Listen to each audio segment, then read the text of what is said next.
Big Boss day 6 highlights. ఇవాళ Bigg Boss ఇచ్చిన third టాస్క్లో యష్మి టీం విన్ అయింది. వాళ్ళు నిఖిల్ టీం నుంచి సోనియాని సెలెక్ట్ చేసుకున్నారు. బిగ్ బాస్ యష్మికి లగ్జరీస్ డ్రాగన్ ఫ్లై రూమ్ ఇచ్చారు. అలాగే వీరికి ఏమీ పని చేయక్కర్లేదు అని బెనిఫిట్స్ ఇచ్చారు.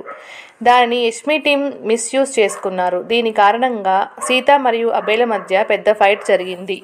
ఓటింగ్ ట్రెండ్స్ చూస్తుంటే మరి బేబక్క డేంజర్ జోన్లో ఉంది. ఈ సీజన్లో ప్రైజ్ మనీ 0 చేశారు. ఎవ్రీ వీక్ కంటెస్టెంట్స్ గేమ్ మరియు పర్ఫార్మెన్స్ మీద ప్రైజ్ మనీ డిపెండ్ అయి ఉంటుంది. Boys versus girls movie based games చాలా ఎక్సైటింగ్గా ఉన్నాయి.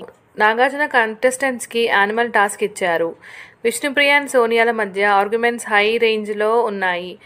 ఫుల్ హైప్ సండే ఎపిసోడ్స్కి. బేబక్క అండ్ నిఖిల్ మధ్య వార్ ఆఫ్ వర్డ్స్ కంటిన్యూ అయ్యాయి.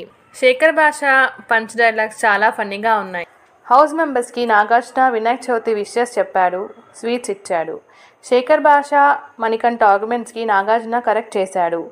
సోనియా అండ్ నిఖిల్ గురించి విష్ణుప్రియ చేసిన కామెంట్స్కి సోనియా బాగా హర్ట్ అయింది.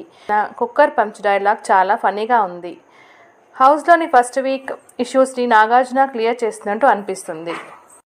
నామినేషన్స్లో ఉన్న 6 మంది కంటెస్టెంట్స్లో ఫస్ట్ సోనియా సేవ్ అయింది. బిగ్ బాస్ హౌస్ నుంచి ఇవాళ బేబక్క ఎలిమినేట్ అయ్యింది.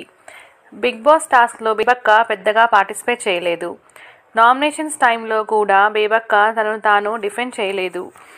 ఓటింగ్ ట్రెండ్స్లో కూడా బేబక్క బాటమ్ 3 కంటెస్టెంట్గా నిలిచింది.